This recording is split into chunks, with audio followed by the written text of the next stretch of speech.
Hallelujah, praise the Lord. அன்பு தேவனுடைய பிள்ளைகளே, நீங்க எல்லாம் நல்லா இருக்கிறீங்களா? கர்த்தருக்குள்ள சுகமா இருப்பீர்கள். எல்லாவற்றிலும் கர்த்தர் உங்களை நடத்தும்படிக்காய் கர்த்தருடைய நாமத்தினாலே வாழ்த்தி ஆசீர்வதிக்கிறேன். சரி, இன்றைய தினத்திலே கர்த்தரிடத்திலே நான் செய்தியை பெற்றுக்கொண்டது என்னவென்றால், ஒரு கடலிலே ஒரு படகு போகும்போது எப்படி அது தத்தளிக்கிறதோ அது போல சில தத்தளிப்புக்குள்ளாக, மனதிலே சிந்தையிலே சில குழப்பத்திற்குள்ளாக சிலர் போய்கொண்டிருக்கிறீர்கள். தேவனுடைய பிள்ளைகள், மனதிலே ஒரு நிம்மதியாக ஒரு டிசிஷன் எடுக்கக்கூடாதபடிக்கு இதுவும் அதுவுமாய் சேலஞ்சஸ், ஒரு குழப்பம், ஒரு குடும்பத்துக்குள்ளாக ஒரு தீர்மானத்தை எடுக்க முடியாதபடிக்கு அது மட்டுமல்ல, இன்னும் சில காரியங்களை இவ்விதமாய் நடப்பித்து விடலாம் என்றால் அதுல ஒரு சேலஞ்சஸ் வந்து சொல்லி, ஒரு கடலிலே எப்படி ஒரு படகு தத்தளிக்கும் அது போல சில காரியத்திற்குள்ளாக தேவனுடைய பிள்ளைகள் போய்கொண்டு இருக்கிறீங்க.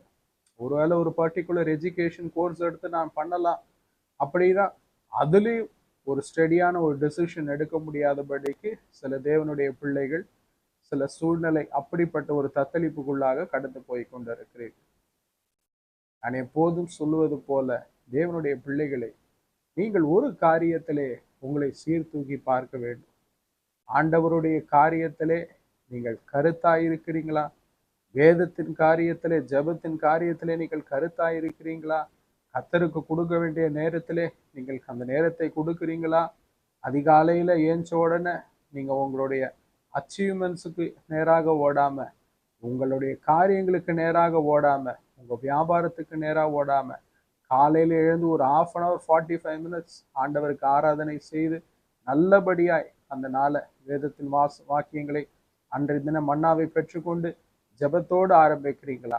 அப்படி இல்லாம இருந்தா உங்களை நீங்கள் சீர்தூக்கி பாருங்கள். அது மாத்திரம் கிடையாது. நிறைய பேர் நினைச்சுக்கிறது என்னன்னா, கொஞ்சம் நம்ம ஆலயத்துல போய் ஆராதனை செஞ்சுட்டா போதும், மிச்சம் இருக்கிற 5 நாட்கள், மிச்சம் இருக்கிற 6 நாட்கள்ல அப்படி இப்படின்னு கொஞ்சம் சில சிற்றின்பங்களுக்கு இடம் கொடுத்தா ஆண்டவர் அட்ஜஸ்ட் பண்ணுவாரு. ஏன்னா அதான் ஆராதனை, ஞாயிற்றுக்கிழமை நல்லா முழு மனதோட இருதயத்தை திறந்து பண்ணிடுறோம். அந்த அட்ஜஸ்ட்மெண்ட் ஆண்டவர் பண்ண மாட்டார். நீங்கள் பூரண பரிசுத்தத்தோடு வாழ வேண்டும். எப்பொழுதும் உங்கள் பூமியில இருக்கிற எல்லா நாட்களும் பரிசுத்தத்தோடு நீங்கள் உங்களை காத்துக்கொள்ள வேண்டும். ஞாயிற்றுக்கிழமை ஆராதனை பண்றது இல்ல கம்யூனியன் எடுக்கிறதுனால ஆண்டவர் எந்த விதமான பரிசுத்த குலைச்சலுக்கும் அவர் இடம் கொடுக்க மாட்டார். அது நிமித்தமாய் உங்களுடைய ஆசீர்வாதங்கள் தடைப்பட்டு போய்விடும். சத்ரு ஈஸியா தடைப்பட்டு பண்ணிடுவான். அதனால பிள்ளைகளை சீர்தூக்கி பாருங்கள். இந்த எல்லா விதமான போராட்டத்தை கர்த்தர் அமர